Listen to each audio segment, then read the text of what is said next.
Hi guys, welcome to the channel. In today's video, I'm going to show you how you can find friends on Spotify. So before getting into this video, must subscribe to our YouTube channel and click on the bell icon. So the first step you simply need to do is to open Spotify.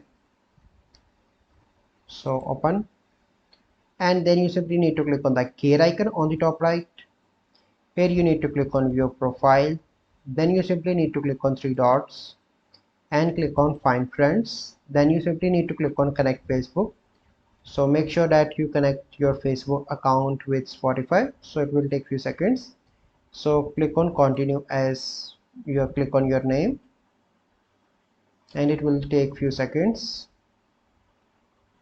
And after that, it will find my friends from Facebook to on to the Spotify. So this is the process. I hope you find this video helpful. If you find this video helpful, must like this video, subscribe to our YouTube channel for future videos. We'll see you in the next video. Thank you. Have a good day.